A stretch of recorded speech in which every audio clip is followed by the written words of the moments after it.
물은 율법 행위에 속한 자들은 저주 아래 있나니 기록된 바 누구든지 율법책에 기록된 대로 모든 일을 항상 행하지 아니하는 자는 저주 아래에 있는 자라 하였습니다.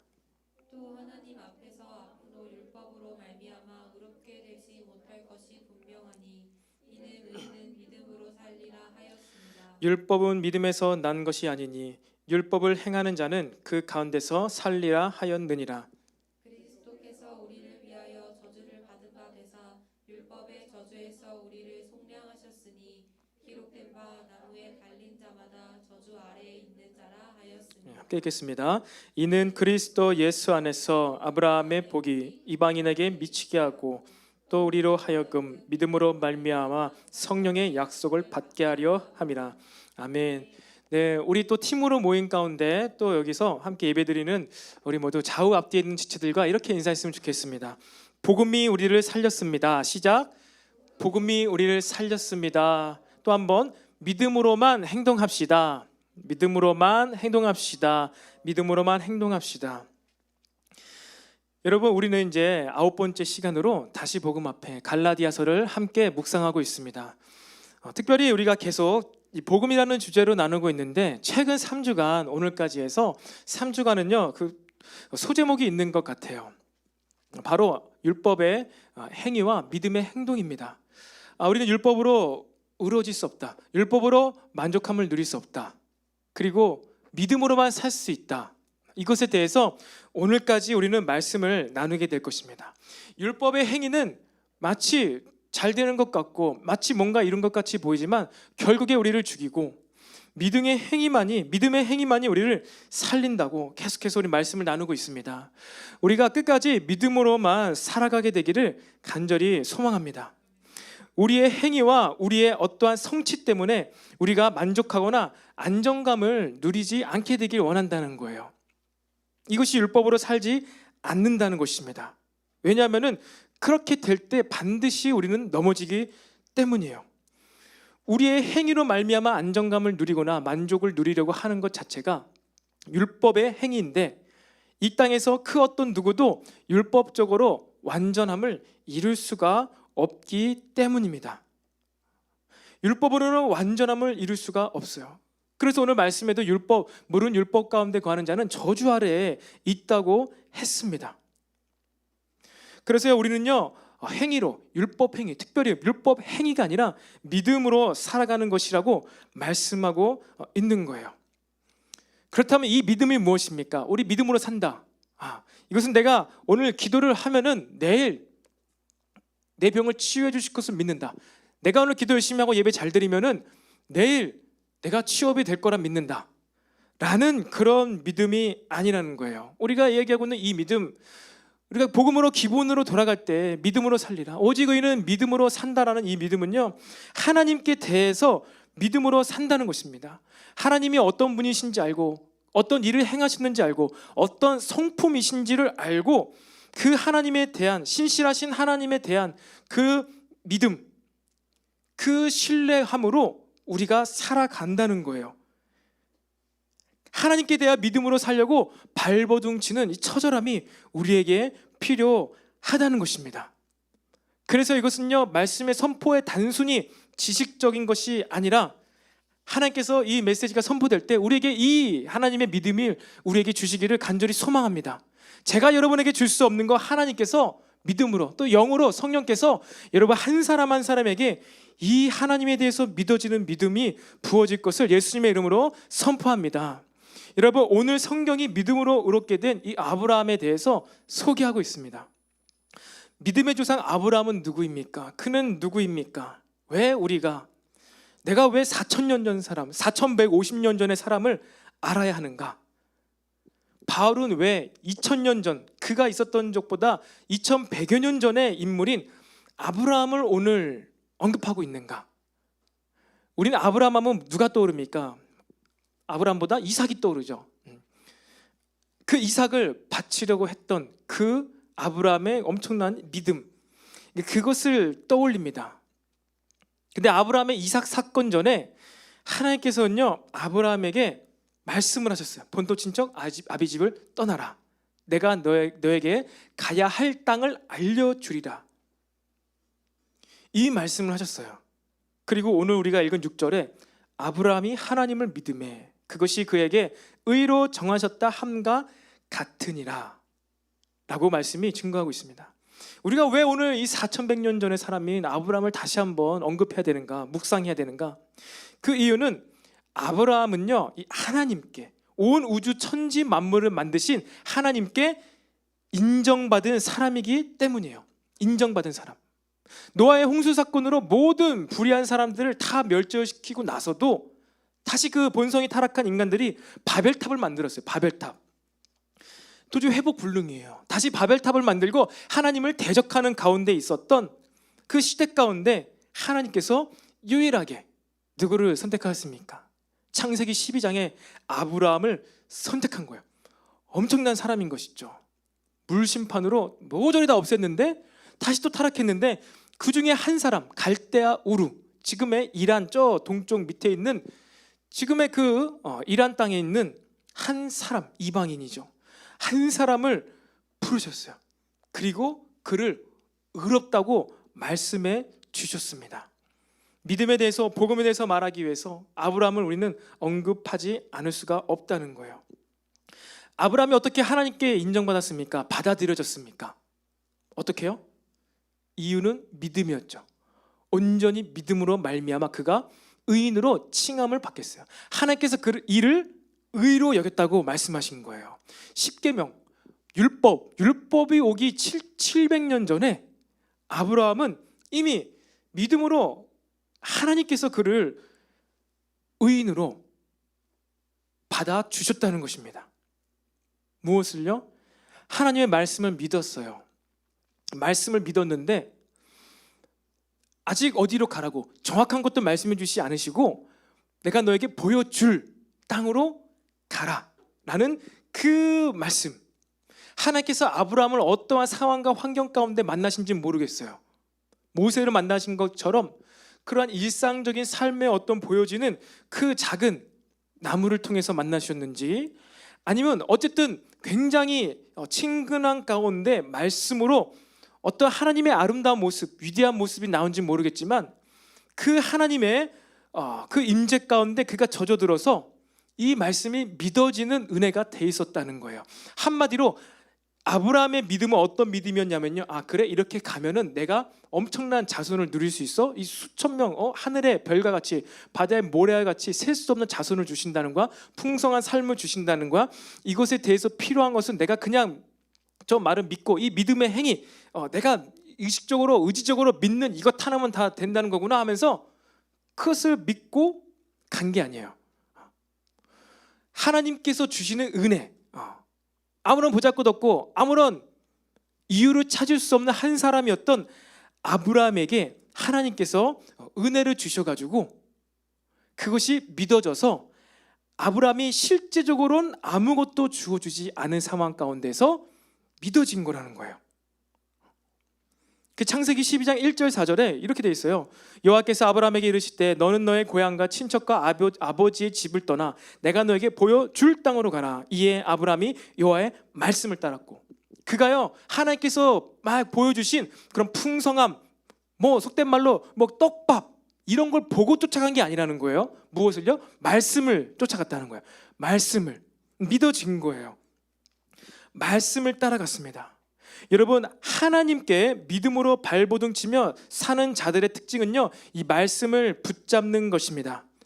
우리가 율법의 행위가 아니라 믿음으로 하나님께 대하여 살고자 하는 자들은요, 그래서 이 말씀을 붙잡을 필요가 있어요.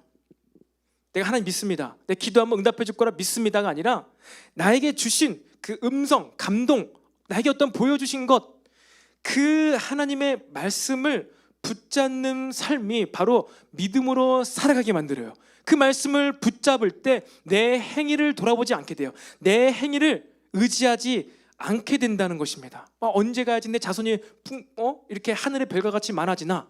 내가 이만큼 100km나 걸어왔는데 도대체 언제 나에게 이 자손을 만대의 축복을 준다는 것인가? 언제 그 땅, 도대체 그 땅이 어디인가?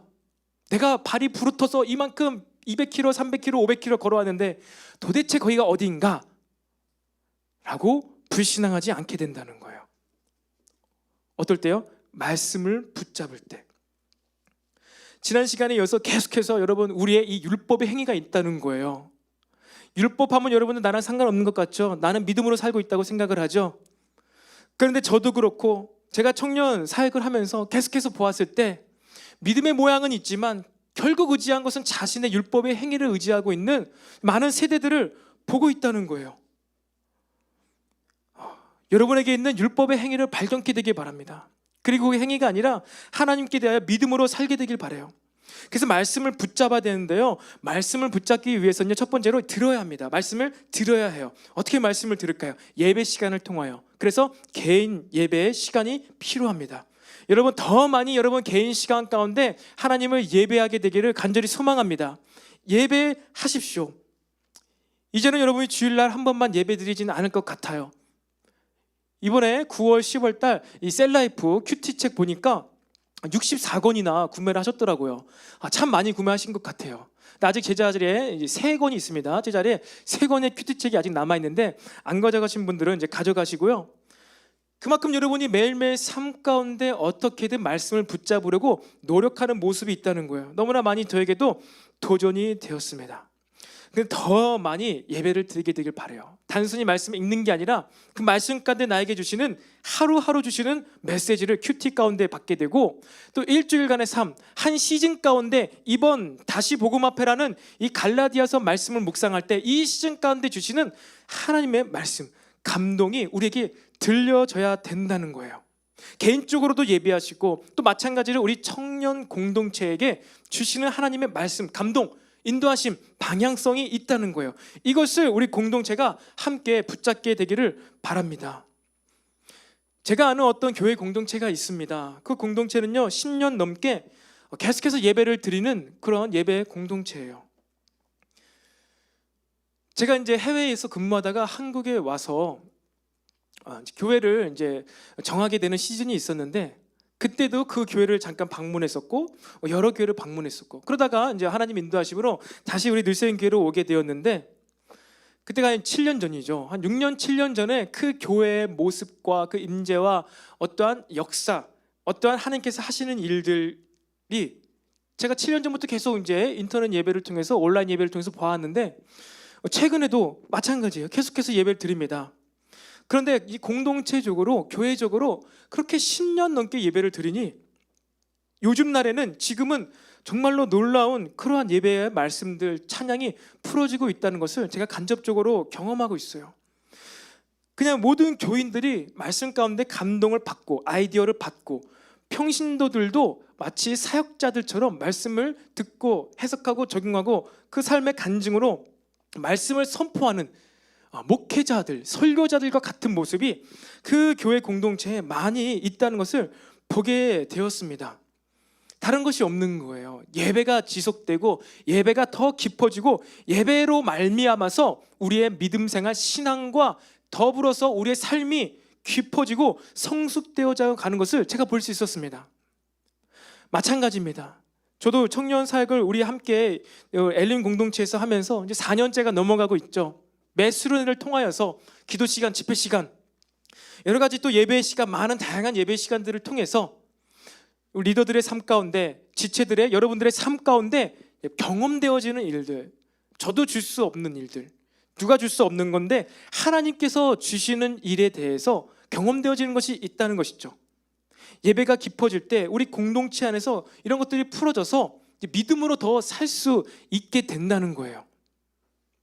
그래서요, 우리는요 율법의 행위로 나의 행위, 나의 스펙을 의지하지 않기 위해서 반드시 말씀을 붙잡아야 돼요. 그것을 위해서 예배를 해야 됩니다. 일주일에 한 번, 일주일에 수요일, 금요일, 이것이 아니라 매일매일 개인적으로 그리고 공동체적으로도 예배가 깊어져서 말씀을 붙잡게 되기를 간절히 소망합니다. 그리고요, 이 말씀이 들리죠. 이 들리는 말씀을요 붙잡는 의지가 우리에게 요구가 됩니다. 말씀이 들려요. 감동을 주세요. 기도를 해야 되겠다. 내가 이것을 선택해야 되겠다. 이러한 삶 가운데로 나아가야 되겠다. 뭐 직장이나 일터나 학업 가운데서도 이러한 전공, 이러한 어떤 커리를 내가 선택해야 되겠다 라는 것처럼 어떠한 이 말씀을 통하여 이것을 붙잡는 의지가 우리에게 필요합니다. 감동이 부어졌으면요, 그것을 붙잡는 의지가 필요하다는 거예요. 근데 여러분의 삶을 한번 솔직하게 돌아보십시오. 말씀은 잘 감동은 느껴도 행동하거나 실천하지 못하는데 세상적으로는 너무나 잘 붙잡고 있는 것이 혹시 있지는 않으십니까? 직업군을 선택하고 직업을 붙잡는 것, 그러니까 취업하면 안정감을 누리게 되는 것이죠. 내가 이러한 상황 가운데서도 취업을 했으니까 그래도 월급이 꼬박꼬박 이 날에는 들어오니까 그것으로 혹시 안정감을 누리고 있습니까? 세상적 기준으로 좋은 사람을 만나서 믿음의 배우자, 어떠한 실력이 있고 세상적으로는 어떠한 좋은 사람을 붙잡기 위해서 그렇게 열정적인데 그에 반해서 말씀은 얼마나 열정적으로 붙잡고 계신지요. 세상에서는 뭐 하나 이루어지고 단순하게 취업 아니면 시험을 잘 보았을 때 내가 이번 시험 잘 봤다, 이번에 내가 취업되었다, 내가 믿음의 배우자를 만났다, 그것을 딱 생각하고 붙잡을 때에는 그래도 내가 좀 뭔가 됐다, 이제 좀 됐다, 이루었다, 이 믿음의 배우자를 만났으니 내 삶은 결혼 생활은 행복할 것 같아, 어려움이 그래도 믿음이 없는 배우자를 만난 것보다 어려움이 없을 것 같아 라고 이러한 것을 혹시 붙잡고 있지는 않으십니까? 그것도 율법의 행위라는 거예요. 우리는 말씀만을 붙잡게 되어야 되는 줄로 믿으시기 바랍니다.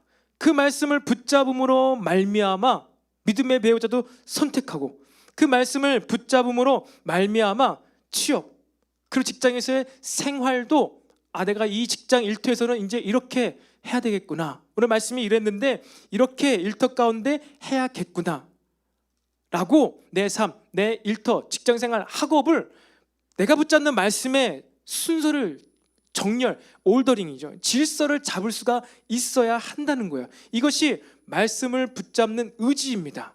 근데 우리 너무나 인간적이고 너무나 행위적이어서 내가 이 세상 가운데서 뭐 하나 취업만 되면은 좀 됐구나, 이제 좀 내가 마음을 놓을 수가 있구나, 이렇게 생각하게 된다는 것이죠. 그렇지 않습니다. 여러분, 말씀을 먼저 붙잡게 되기를 간절히 소망합니다. 근데 말씀을 왜 못 잡느냐, 왜 그렇게 의지를 발휘해서 못 붙잡으냐, 그것은요 생생하게 그 음성을 듣지 못해서예요. 생생하게. 지난 시간에 말씀 나눈 것처럼 예수 그리스도께서 십자가에 못 박혀 죽으신 그것이 너희 눈에 생생하게 선하게 마치 진짜 보는 것처럼 보이지 않더냐라고 그 과거에 바울이 갈라디아 교인들에게 복음을 전했을 때 나타났던 일을 다시 한번 상기시켰던 것처럼 우리는 이 하나님의 말씀을요 계속해서 생생하게 생동감 있게 들어야 돼요. 그래야지 그것을 붙잡을 수가 있다는 거예요. 그렇게 생생하게 전달되어지고 증거되어질 그 말씀을 여러분들이 붙잡을 때 그 말씀이 여러분의 삶을 책임져 주는 것입니다. 여러분의 삶은요 이 하나님의 말씀만 책임져 줄 수가 있어요. 저도 여러분의 삶을 책임져 주지 못합니다. 충격적인가요? 사실입니다. 그리고 늘샘교회도 엘림 청년부도 여러분의 삶을 책임져 주지 못해요. 여러분의 삶을 책임져 줄 수가 없습니다. 당연히 도와줄 수는 있죠. 저도 여러분의 삶을 최대한 도와드립니다. 교회도 공동체도 믿음의 공동체도 여러분의 삶을 여러분을 최대한 도와줍니다. 그것이 하나님께서 우리에게 맡기신 지역 교회의 사명이죠. 하지만 책임을 질 수는 없는 거예요. 여러분이 교회에 헌신하고 봉사하고 사역자가 아니더라도 많은 섬김을 하잖아요. 내가 교회에서 4년 동안 5년 동안 리더를 했는데 이것이 무엇인가? 내가 교회를 위해서 그토록 많이 섬기고 봉사했는데 그 결과가 무엇인가? 아무것도 이룬 게 없구나. 차라리 이 시간에 내가 주말 알바를 해서 내 계좌에 통장에 더 그냥 물질을 쌓았으면은 그것이 더 나았을 텐데, 이 마음이 왜 든다는 거예요? 율법의 행위를 했을 때 그렇게 된다는 거예요. 교회가 여러분을 도와줄 수는 있어요. 책임져 줄 수 없습니다. 저도 여러분을 도와줄 수 있어요. 하지만 저도 책임을 줄 수가 없습니다. 오직 말씀만이, 하나님의 말씀만이 여러분의 삶을 책임져 줄 수가 있다는 거예요. 심지어 더 나아가서 여러분의 그 열심이 있는 여러분의 행동조차도, 여러분의 선택, 여러분의 결정조차도 여러분의 삶을 책임져 줄 수가 없는 거예요.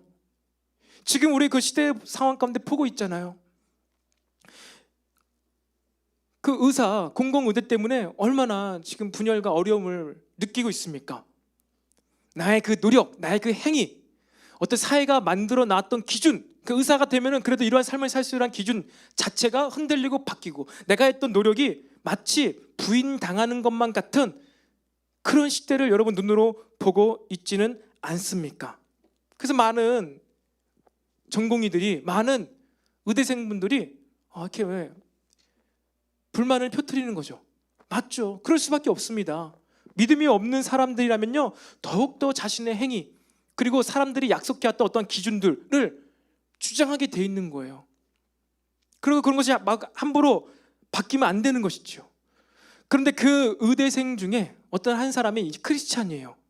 그 한 사람이 어떤 글을 올렸는데 제가 그거 보고 참 도전이 되었어요.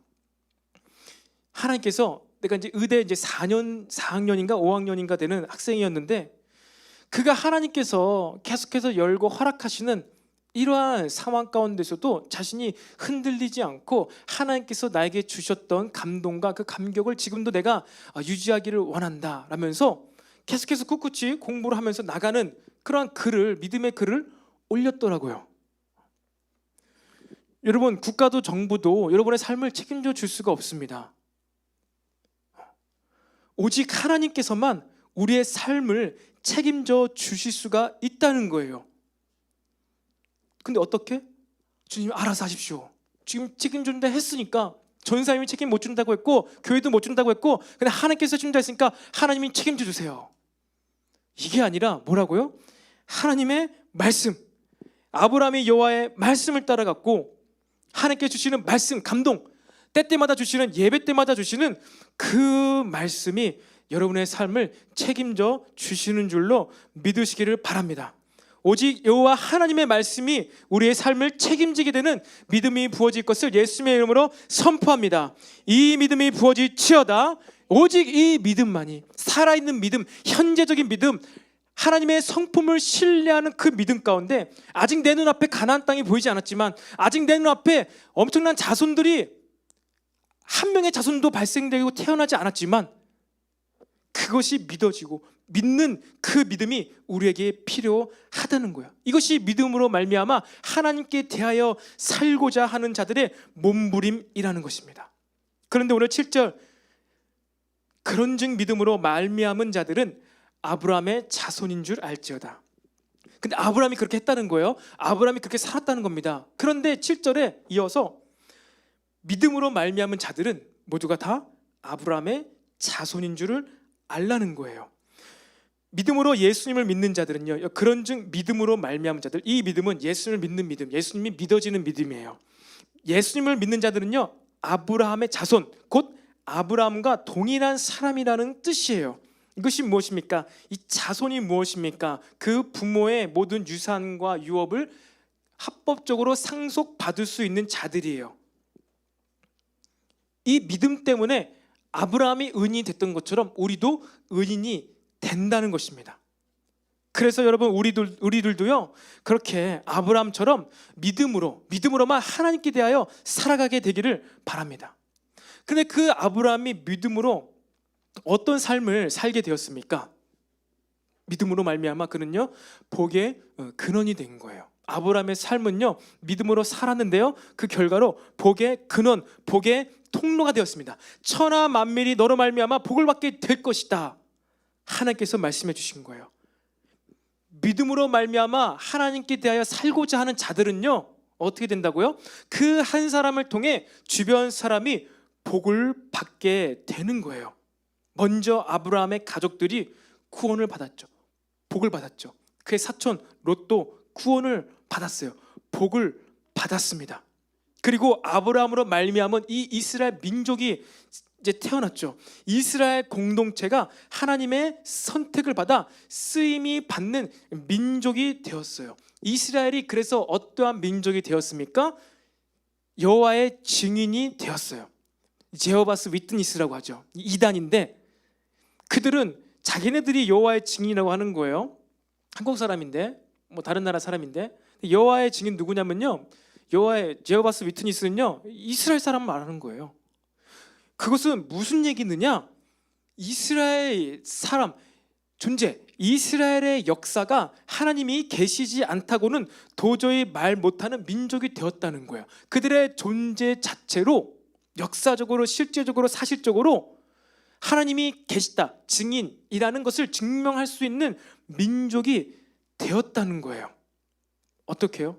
아브라함으로 말미암아 그가 하나님께서 온 천하 만국에 하나님이 계시다, 살아계시다, 역사하신다 라는 것을 이 민족을 통해서 증거케 되었다는 것이죠. 우리가 이 마찬가지로 믿음으로 말미암아 우리가 사람들에게 인정받는 것으로 이 다른 사람에게, 타인들에게 복을 끼치는 것이 아니라, 아 그래 예수 믿는 사람이면은 뭐 우리 직장, 우리 기업에 와서 많은 유익한 좋은 성과를 내야지, 아 이 사람은 참 믿음의 사람이야, 아, 하나님 믿는 것은 이런 거구나 가 아니라 그 전에 하나님께 대하여 정직하게, 거짓이 아니고 최대한의 성실함과 열심과 의롭게 살아가는 그 모습, 그리고 그 결과로 회사에 유익이 될 수 있고 뭐 다른 여러 가지 일들이 발생될 수 있지만, 정직하게 성실하게 열심히 사는 이 것을 통해서 당연히 그 회사도 직장도 일터도 유익을 받게 되는 것으로 복을 끼치는 자들의 삶이 바로 우리 믿음으로 사는 자들의 삶이라는 거예요. 뭐가 다른가요? 결과물은 똑같아요. 믿음으로 사는 자들 결국 타인들에게, 세상 사람들에게 유익을 끼쳐야 된다는 것이죠. 그런데 우리가 세상 사람들에게 유익을 끼치기 위해서, 세상 사람들에게 인정받기 위해서 그렇게 열심히 직장생활하고 뭐 신앙생활하는 것이 아니라 하나님께 대하여 최대한의 정직하고 거짓이 없고 성실하게 열심하게 온 마음과 정성과 뜻을 다하여 생명을 다하여 섬기다 보니까 자연적으로 그 결과가 선한 것들이, 좋은 것들이 나오는 것으로 말미암아 사람들에게 복을 끼치게 되는 것, 이것이 믿음으로 사는 자들의 모습이라는 것이죠. 이것이 바로 믿음으로 사는 자들의 삶의 모습이라는 것입니다. 그리고 타인들에게 복을 끼치는 것, 근본적으로는요 살아계신 하나님을 알게 하는 거예요. 그리고 그 부산물로, 결과물로 이 세상의 일반 은총, 풍성함, 풍요로움을 누리게 해주는 것이 바로 우리가 믿음으로 이 세상 가운데 살아가는 거라는 것이죠. 여러분의 그래서 이웃사랑, 세상을 섬기는 것, 세상에게 유익을 끼쳐야 되는구나, 이것을요 이웃사랑, 이것을요 여러분의 힘으로 하지 않기를 바랍니다. 11절 오늘 12절에 반어법으로 표현된데 이런 말씀이 있어요. 다시 또 얘기합니다. 또 하나님 앞에서 아무도 율법으로 말미암아 의롭게 되지 못할 것이 분명하니, 분명한 것을 다시 한번 이야기하고 있어요. 아무도 율법으로 말미암아 하나님 앞에서 의롭게 되지 못할 것이 분명하니 이는 의인은 믿음으로 살리라 하였습니다. 율법은 믿음에서 난 것이 아니니 율법을 행하는 자는 그 가운데서나 살아라. 율법을 행하고 싶은 자가 있느냐? 그러면 율법 가운데서만 살아. 왜 믿음의 삶에서 가운데서 살면서 왜 율법으로 살아? 라고 반어적으로 표현한 거예요. 다시 또 무슨 얘기인지 아시겠습니까? 믿음으로 말미암아, 은혜로 말미암아 믿음이 부어져서 그 믿음으로 세상을 복되게, 온 천하 만민 이방인들에게도 이 복을 받게 하는 자의 삶이 하나님께 대하여 믿음으로 사는 삶인데, 이 세상이 나를 통해서 그래 유익을 받아야 되는구나, 복을 받아야 되는구나, 그러다 보면요 또다시 그것이 우리에게 율법이 될 수 있다는 거예요. 율법의 행위가 될 수 있다는 거예요. 네가 하나님 앞에서 믿음으로 사는 것과 같이 세상 가운데서도, 사람들 가운데의 삶에서도 율법의 행위가 아니라 믿음으로 살아야 된다. 왜 믿음의 이 생활 가운데 율법의 행위를 가지고 가운데서 사느냐? 그 율법의 행위는 율법 가운데서나 행해라. 왜 믿음의 생활, 라이프 스타일 가운데 율법의 행위로 말미암아 온 천하 만민에게 복을 끼치려고 하는가? 도무지 그렇게 하지 말라는 것이죠. 도무지 그렇게 하지 말라는 것입니다. 우리는요, 계속해서 그냥 내 행위, 잠시만 예배를 우리가 멈추고 잠시만 이 하나님에 대해서 깊이 있게 묵상한 것을 멈추면요, 자동적으로 습관적으로 우리는 우리의 행위로 돌아오게 돼 있다는 거예요. 하나님 앞에서도 세상 앞에서도 우리는 언제나 믿음으로만 살아가게 되어야 한다는 것입니다. 바로 이것을 위해 그리스도께서 십자가에서 저주받았다는 거예요. 13절에 오늘 있죠. 그리스도께서 우리를 위하여 저주를 받은 바 되사 율법의 저주에서 우리를 속량하셨으니. 여러분, 이것을 위해서 그리스도께서 십자가에서 못 박히셨다고 다시 한번 얘기하고 있는 거예요. 사도 바울이 다시 한번 십자가 사건을 이야기하고 있습니다. 여러분, 이 십자가 사건은요, 단지 이 구원의 완성의 과정 중 회심 사건만 뜻하지 않아요. 회심 사건만을 위해서 돌아가신 것이 아니라는 것입니다. 구원의 전 과정을 위해서 십자가 사건을 허락하신 거예요. 여러분이 얼마 전에 봤던, 지난 수련회 때 봤던 철로 역정이 있죠. 지난 겨울 수련회 때 철로 역정 무엇입니까? 천국 가는 길, 여행, 믿음의 여정 아닙니까? 이 천국 가는 일이 은혜로 시작되었죠. 그리고 크리스천이 그 자신의 율법의 짐을 어디서 해결합니까? 그 십자가에서 해결하죠. 그리고 율법을 벗어 놓았는데 바로 천국이 안 일어났어요. 천국으로 들어가지 않았어요. 이 땅에서 믿음의 삶의 이제 시작을 진짜로 시작하게 되었죠. 그리고선 막 사탄이랑도 싸우죠. 막 용이랑도 싸우고 막 죽을 뻔하다가 칼로 한번 빡 찔러가지고 그 위험을 지나가고 여러 가지 미혹과 유혹과 교만의 모든 길을 통과해서 결국에 이제 어디에 왔습니까? 마지막 천국에 들어가기 바로 전인 죽음의 강, 메테의 강이라고 하는 망각의 강, 죽음의 강이에요. 목숨을 잃어야지만 갈 수 있는 하나님 나라예요. 거기서 크리스천이 믿음으로 이제 그 죽음의 강, 바다 그것을 들어갑니다. 그런데 거기서도 어떻게 합니까? 용이 쫓아오죠. 사탄이 쫓아옵니다. 그 물속에서 죽음의 강 가운데서 크리스천이 거기서도 막 처절하게 막 싸워가지고 칼로 찔러서 용을 무찌르고 천국으로 갑니까? 아니죠. 그 죽음의 강 가운데 막 용이 쫓아오고 있어요. 거기서 어떠한 장면이 전개됩니까? 갑자기 핏방울 한두 방울 탁 퍼지더니 사탄이 용이 하면서 떨어지고 크리스천은 계속 이제 갈 길을 갑니다. 무슨 얘기입니까? 여러분, 이 십자가의 능력으로 말미암아 출애굽을 한 거예요. 십자가의 능력으로 말미암아 유월절 사건을 우리가 경험한 것입니다. 그리고 마찬가지예요. 십자가의 능력, 십자가의 사건으로 말미암아 그 이스라엘 백성이 광야에서 40년 동안 살았던 것이 가능케 된 거예요. 그리고 더 나아가서 무엇입니까? 하나님의 임재를 간구하고 하나님의 임재 가운데 살아갈 수 있던 것도 십자가의 사건을 묵상함으로 가능하고, 더 나아가서 이제 가나안 땅 정복 전쟁을 시작하기 전에 요단강을 건너는 그 믿음의 한 걸음, 이 요단강을 건너야 되는데 요단강이 아직도 갈라지지 않고 있는데, 홍해바다는 그냥 모세를 통하여 말씀으로 갈라졌는데 이 요단강은 하나님께서 제사장들을 통해서 먼저 발을 내디도라고 하는 거예요.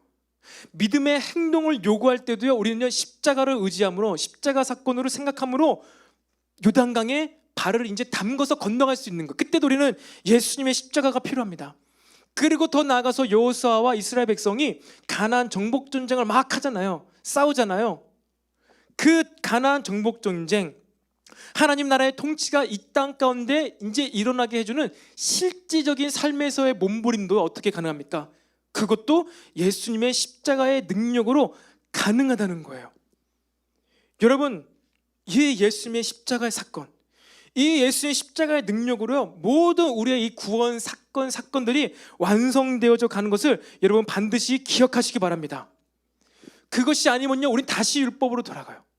다시 내 행위, 내 행동, 내 스펙, 내 외모, 내 유전, 이것으로 결정하고 선택하게 된다는 거예요. 그런데 여러분, 도무지 그것이 아니라는 것입니다. 계속해서 우리의 삶을 율법의 행위로 끌고 가려는 우리의 타락한 이 자아가 있어요. 거기서부터 벗어나야 된다는 것입니다. 어떻게 해요? 아브라함과 같이 말씀을 믿음으로, 말씀을 쫓음으로, 말씀을 붙잡음으로, 의지함으로 나아가야 되는 거예요. 그런데 오늘 말씀 가운데 믿음으로 말미암아 우리가 아브라함의 자손, 이 믿음으로 말미암아 아브라함의 자손이 되어서 우리들도 그렇게 살 수 있게 된다. 너희들도 믿음의 통로가 될 수 있다고 이야기를 하고 있는데요. 이것이 어떻게 가능합니까? 그냥 그렇다고 하니까 그런 겁니까? 왜 가능합니까? 왜? 여러분, 국가 유공자들은요, 그 자손들은요, 큰 혜택을 받죠. 국민연금을 받든지 취업 시 보너스 점수를 받고 공기업 취업할 때는 더 많은 점수를 받아요. 왜 그렇습니까? 그 부모가, 그 선대가 국가를 위해서 큰 공을 세운 후예이기 때문에 대우를 해주는 거예요. 대우를. 여러분, 아브라함은 누구입니까? 하나님, 갓. 하나님께 나름 큰 공이라면 큰 공을 세운 자예요. 믿음으로 받아들여진 자, 믿음으로 하나님께 의롭다 칭함을 받은 자예요. 하나님께 큰 공을 세운 자입니다. 그런데 그의 씨로 말미암아 천하 만민이 복을 받게 된다는 선언을 들은 자예요. 이것은요, 그의 행위가 아닌 믿음으로예요. 그의 유전이나 DNA나 육체 자랑이 아닌 오직 믿음, 하나님께서 주신 은혜로 말미암아 이 믿음으로 말미암아 의롭다 칭함을 받은 엄청난 사람이에요.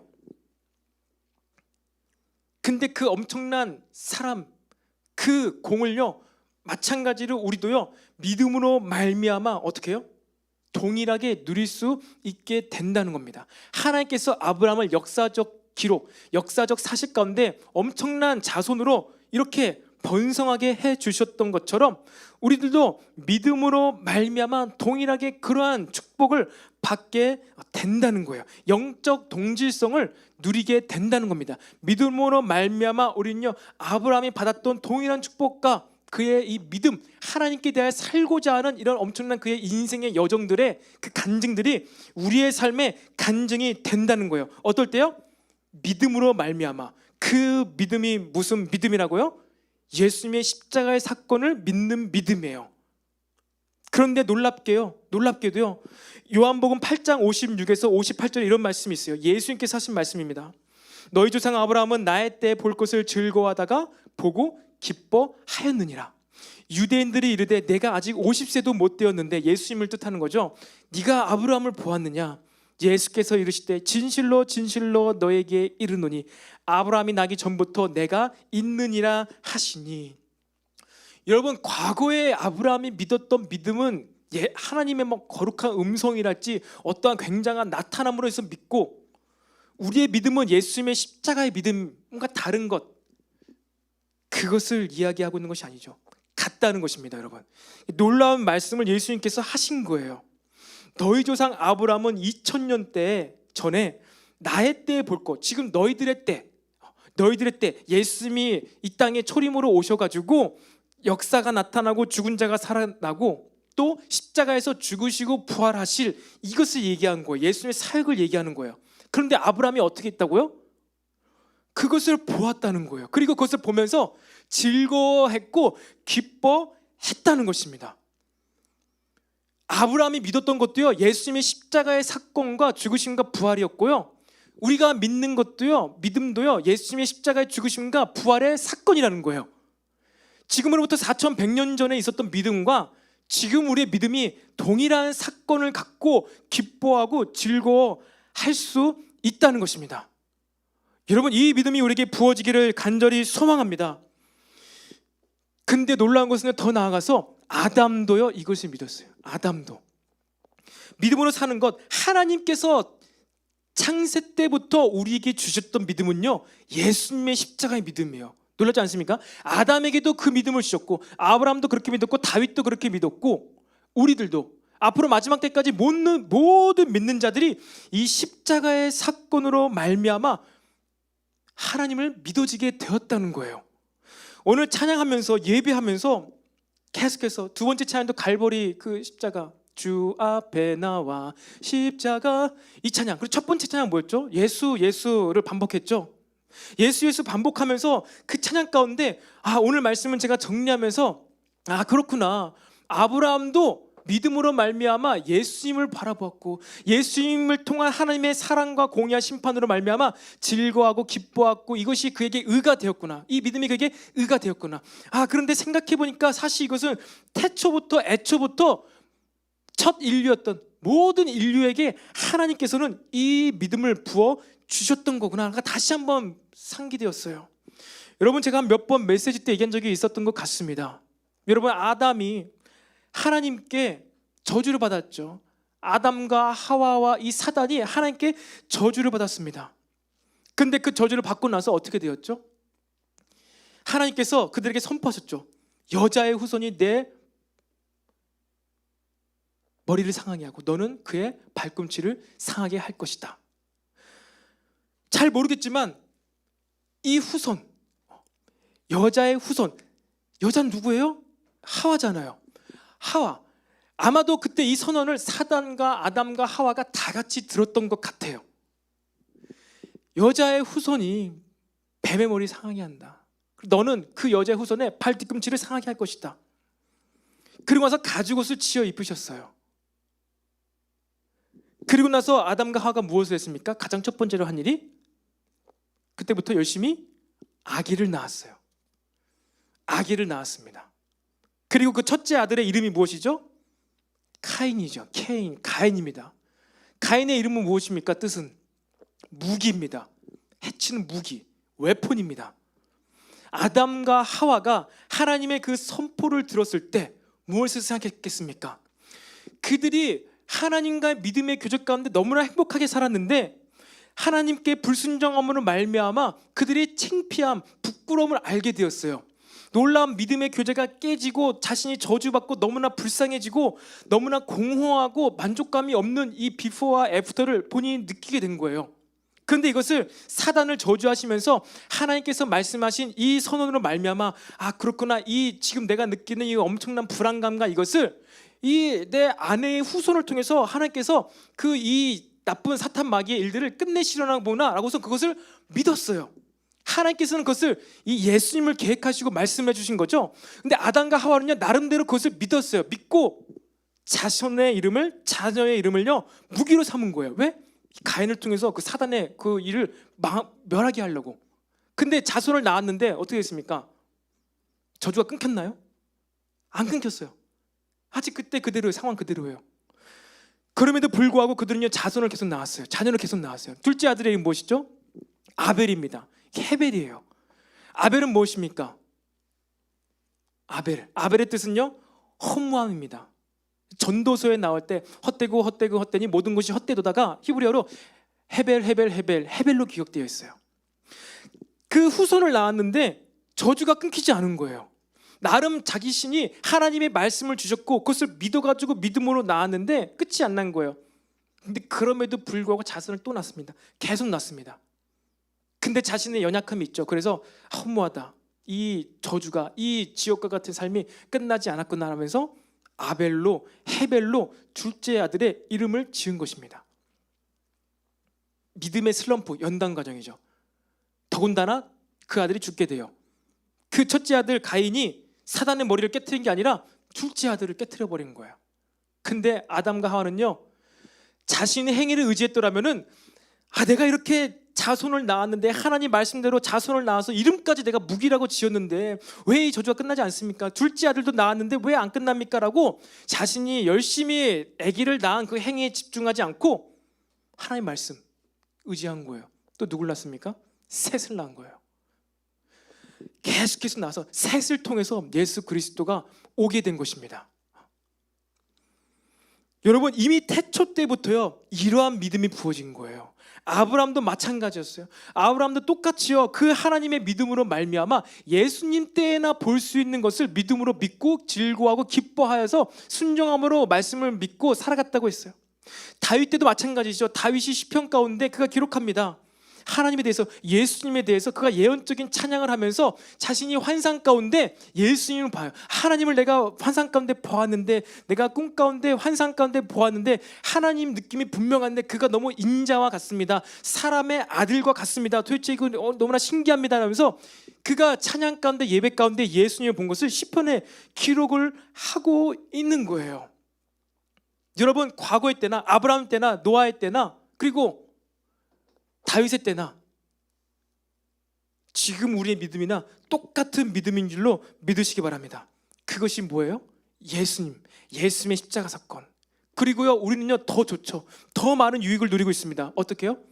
그 오실 것을 기대하고 기뻐하였던 사람들이 있었는데 우리는요 이미 오셨고 부활한 것을 보았습니다. 그리고요 이 20세기 21세기 살아가는 우리는요 더 확실하게 기쁨을 누릴 수 있어요. 왜요? 말씀에서 이야기하고 있는 그 이스라엘 나라가요 20세기 때 다시 건국이 되었잖아요. 말씀에서 약속한 것들이 계속해서 완성되어져 가는 것들을 우리들은 보고 있습니다.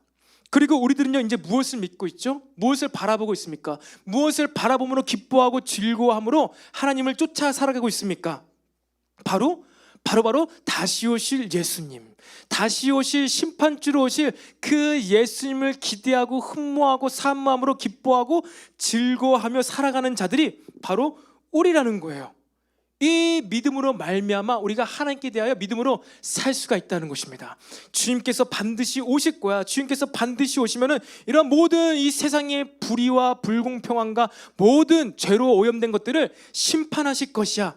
나는 이 믿음으로 사는 것이 바로 우리가 하나님께 대하여 믿음으로 산다는 것입니다. 때로는 우리의 삶 가운데 내가 정해놓은 이때 첫째 아들 가인을 통하여서 이 저주가 끝나지 않아서 때로는 불신앙의 모습으로 허무하다라는 자손의 이름을 지으면서 아기를 낳아도 다시 또 믿음으로 그래도 하나님께 대하여 살기 위하여 또 다시 셋이라는 그 자녀를 계속해서 낳았던 것처럼 여러분, 우리의 믿음의 삶도 마찬가지입니다. 우리는 다시 오실 주님을 기다리고 믿음으로 살아가요. 주님께서 오시면은 지금의 나의 취업이 안 된 상황도 다 끝내실 거야. 하지만 내가 믿음으로 살아가 라면서 내 삶에 일어나는 모든 일들 가운데 다시 오실 주님을 기대함으로 말미암아 그리고 예배 때마다 계속해서 주시는 감동과 말씀으로 계속해서 믿음의 행위, 믿음의 행동을 하는 자들은요 어떻게 살아갈 수 있어요? 율법의 행위를 하지 않고 믿음의 행동을 통해서 살아갈 수가 있다는 것입니다. 그래서요 여러분, 우리는 믿음으로만 말미암아 이 아브라함의 영적인 자녀들이 될 수 있어요. 그리고 그 아브라함도 예수님을 믿는 그 믿음으로 살아갔고 엄청난 축복을 받고 살아갔습니다. 그것이 어떻게 가능하다고요? 오직 믿음으로요. 여러분의 가족, 여러분의 부모님, 여러분의 가정 출신, 여러분의 출신 배경, 여러분의 삶을 살아갈 때 많이 영향받고 많이 때로는 우리가 위축되는 것이 무엇 때문에 그렇습니까?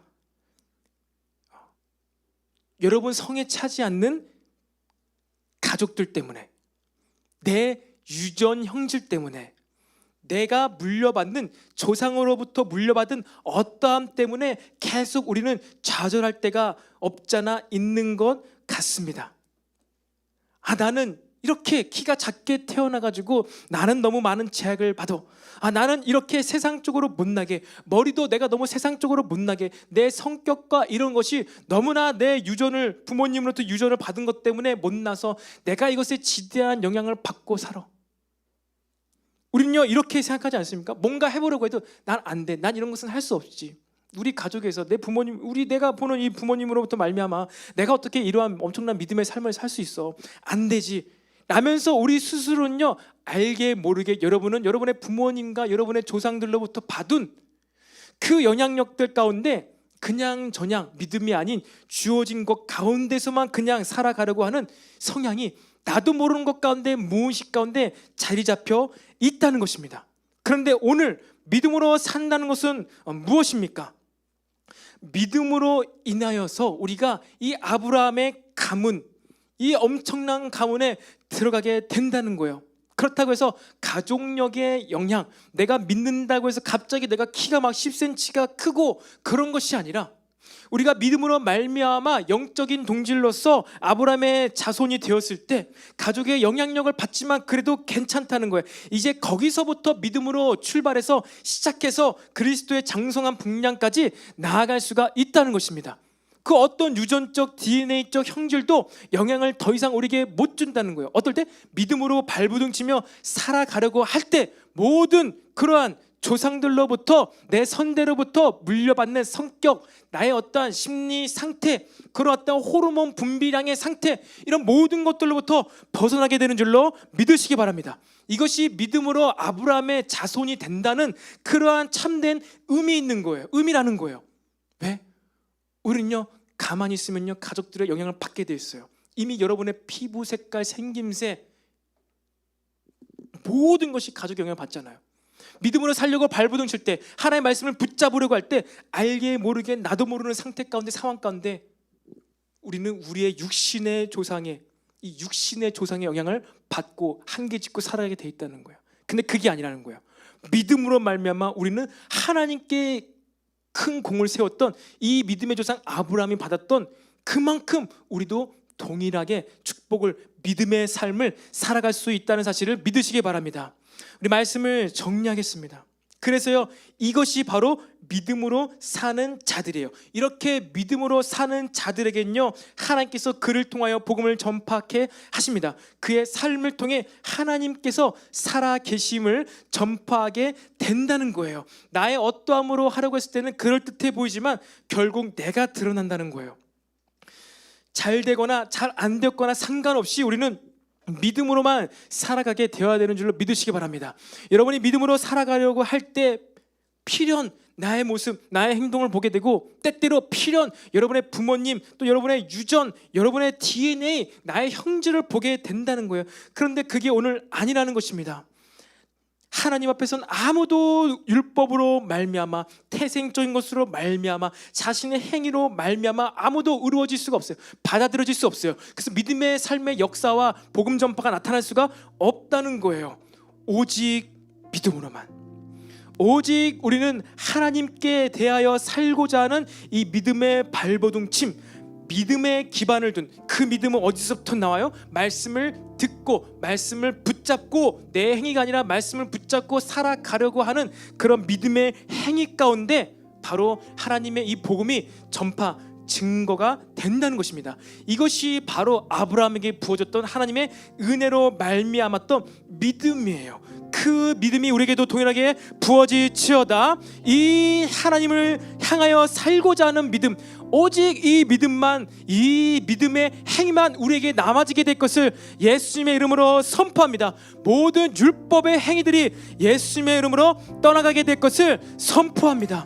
계속해서 율법의 행위로 회개하려고 하는 우리의 이 못난 자아와 성격과 모든 것이 떠나가게 되기를 간절히 소망합니다. 우리는 오직 이제는 더 명확하게 다시 오실 그 주님, 심판주로 우리의 구원을 완성하실 그 주님을 기다림으로 바라봄으로 믿음으로 생생하게 살아가는 자들이 바로 우리들이라는 것이에요. 이것이 바로 믿음으로 사는 자입니다. 나는 오늘 기도했으니까 내일 모든 것이 잘 해결될 거야. 내가 오늘 기도했으니까 무엇인지 잘 될 거야. 이것은 또한 나의 믿음의 행위가 아니라 기도하는 나의 율법의 행위를 의지한 거예요. 여러분, 그런 식으로의 기도, 그런 식으로의 우리의 신앙생활로는요 믿음의 삶을 살아낼 수가 없어요. 하나님을 증거하고 전파할 수가 없다는 것입니다. 여러분, 계속해서 개인적인 예배, 우리의 공동체적인 예배, 끊이지 않는 임재있는 이 예배를 통해서 생생한 하나님의 말씀을 듣게 되기를 간절히 소망합니다. 그 생생한 말씀, 감동, 그것을 붙잡고, 그렇구나, 주님께서 오신다고 했구나, 주님께서 오시는데 나에게 이러한 것이 필요하다고 말씀하시는구나 라면서 다시 오실 그 주님, 1년 후, 10년 후, 100년 후에 오실지 모르겠지만 그것을 생생하게, 아브라함도 2000년 후에나 오실 그 예수님, 다윗도 1000년 후에나 오실 그 예수님을 보고 즐거워하며 기뻐하였다고 하고 있어요. 우리도 마찬가지죠. 이제 마지막 때가 다가오고 있는데 언젠간, 근데 곧 오실 그 주님을 생생하게 기다림으로 말미암아서만 오직 예수님을 기다림으로 말미암아서만 우리에게 믿음이 부어진다는 거예요. 근데 다시 오실 그 예수님이 막연합니까? 그 십자가의 죽으심과 부활하심을 묵상하는 거예요.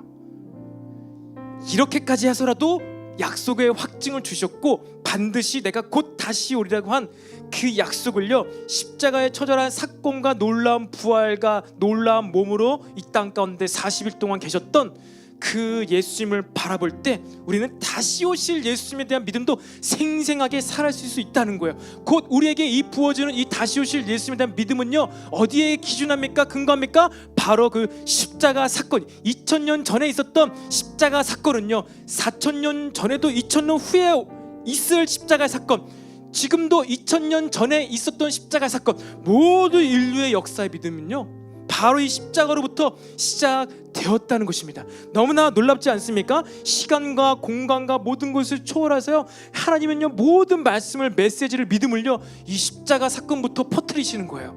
너무나 놀라워요. 제가 이것이 오늘 예배할 때 느꼈고 묵상되었던 바로 그 십자가라는 거예요.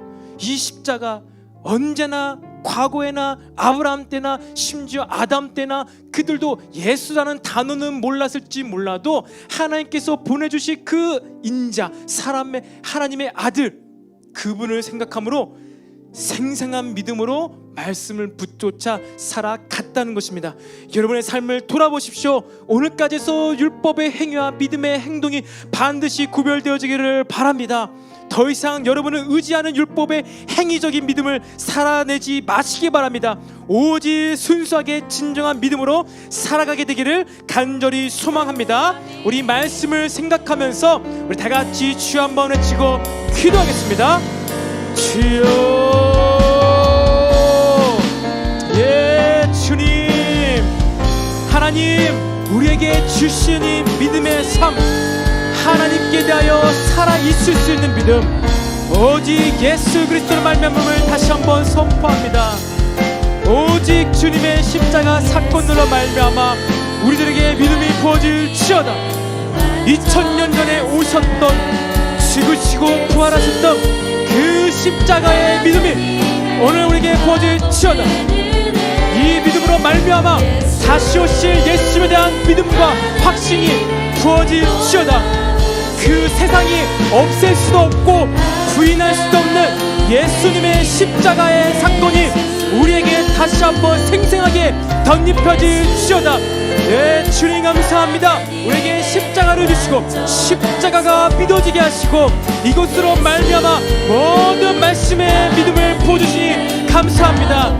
우리 모든 청년들에게 율법의 행위가 떠나가고 믿음의 행위가 생생하게 부어질지어다. 믿음으로 사는 믿음의 행동이 무엇인지 주님 우리가 바르게 알고 오직 믿음으로만 살아가게 하여 주시옵소서. 우리가 믿음으로 말미암아 아브라함의 자손이 되었습니다. 이 역사 가운데 엄청난 축복과 은혜와 풍성함을 경험하였던 그 아브라함의 복이 믿음으로 말미암아 우리에게도 동일하게 부어질 것을 예수님의 이름으로 선포합니다. 말씀을 붙잡고 살았던 아브라함의 그 믿음 우리에게도 부어주시옵소서. 매일매일 오늘도 생생한 말씀으로 믿음을 요구하시는 그 하나님의 초청에 반응케 될지어다. 예, 주님, 날마다 내 말씀을 듣게 하여 주시옵소서. 날마다 내 말씀에 반응하게 하여 주시옵소서. 오늘 나에게 찾아오시는 치밀한 가운데 예배 시간 가운데 오시는 그 주님의 말씀을 받아 누리게 하여 주시옵소서. 예, 주님,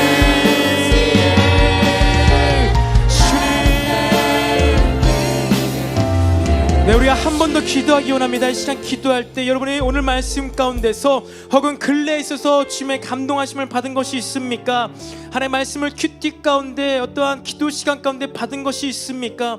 이런 것을 다시 한번 붙잡으시기를 바랍니다. 그것이 하나님을 붙잡는 거고 믿음을 붙잡는 것입니다. 그리고 또한 여러분들 가운데 아직도 나의 이 행위, 나의 봉사, 나의 어떠한 것을 의지하면서 하나님께서 이렇기 때문에 나에게 축복해 주시겠지라는 막연한 그런 세상적인 믿음이 있다면 먼저 회개하시기를 바랍니다. 이 아브라함이 하나님을 믿었던 것처럼 아버지 이 믿음이 나에게 부어 주시옵소서. 내가 지금까지 이러한 부분에 대해서는 율법적으로 잘못 믿었는데 주님 이것을 내가 내려놓습니다. 율법으로는 완벽해질 수가 없습니다. 이것을 내려놓고 아브라함이 하나님을 믿었던 것처럼 나에게도 이 믿음을 허락하여 주시옵소서. 다시 오실 주님을 바라보며 생생한 믿음으로 오늘도 살아있게 하여 주시옵소서. 여러분의 삶을 생각하면서 돌아보면서 다시 한번 주여 한번 외치고 기도하겠습니다. 주여. 네 주님, 아버지 나에게 말씀하셨던 그 말씀, 나에게 주셨던 그 감동, 내가 오늘 이 시간 생생하게 붙잡기를 원합니다. 늘 우리와에게 말씀하시고 늘 우리에게 다가오시는 그 사랑의 하나님의 말씀을 우리가 듣게 하여 주시옵소서. 그 말씀으로만 말미암아 우리가 믿음으로 살아갈 수 있습니다. 예 주님, 이 감동, 이 주님의 감동 주님께서 나에게 주신 줄로 믿습니다. 이 말씀을 붙잡게 하여 주시옵소서. 주님, 우리의 삶 가운데 때로는 말씀이 들리지 않고 율법적으로 내 믿음을 내세우면서 내 의지를 내세우면서 살았던 적이 있습니까? 아버지 이것을 내려놓게 하여 주시옵소서.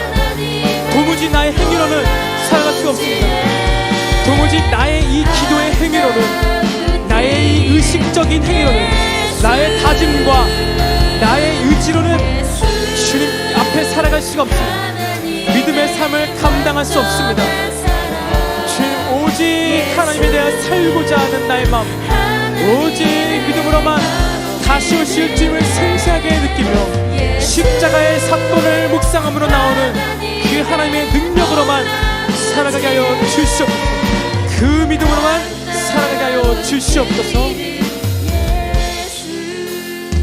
네, 살아계신 주님 감사합니다. 계속해서 우리에게 믿음으로 살아가게 해주시니 감사합니다. 아버지 더욱더 우리가 믿음으로만 살아가게 하여 주시옵소서. 세상적인 종교적인 미신적인 믿음은 떠나갈지어다. 아버지 이런 믿음이 아니라, 율법적인 믿음이 아니라, 나를 의지하는 믿음이 아니라 하나님의 말씀과 다시 오실 예수님, 예수님의 십자가에 믿어지는 믿음으로 살아가게 하여 주시옵소서.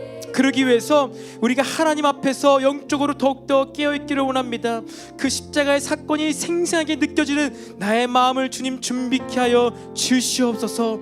죄가 가로막고 있습니까? 하나님의 임재가 십자가가 묵상되지 않고 있습니까? 하나님의 죽으심이 나에게 아무런 감동이 없습니까? 아버지 나의 죄가 막고 있습니까? 나의 죄를 버리게 하여 주시옵소서.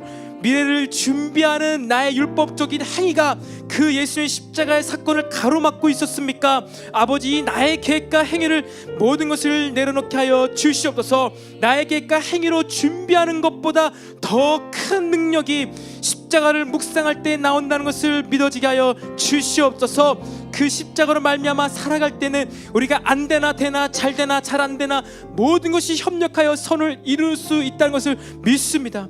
아버지 이 믿음으로는 어떻게 해서나 모든 것이 협력하여 선을 이루겠다고 말씀하신 그 하나님의 말씀이 우리에게 부어지게 하여 주시옵소서. 그래서 우리가 이제는 믿음으로만 살아가게 하여 주시옵소서. 모든 행위는 율법 가운데 십자가에서 죽어졌습니다. 이제는 생생하게 다시 오실 주님이 믿어지는 아버지 주님을 바라보며 내가 때로는 너무나 연약하여서 내 자녀의 이름을 아벨로 지어버릴 때가 있고 베드로처럼 주님을 모른다고 고백할 때가 있지만, 하지만 다시 한번 믿음으로 살고 회개하며 내 죄를 떨쳐버리며 철판을 얼굴에 깔고서라도 주님께 나오는 이 살아있는 믿음을 우리 모두가 갖게 하여 주시옵소서. 그렇게 하실 주님을 기대하며 이 모든 말씀 살아계신 우리 구주 예수님의 이름으로 기도드립니다. 아멘.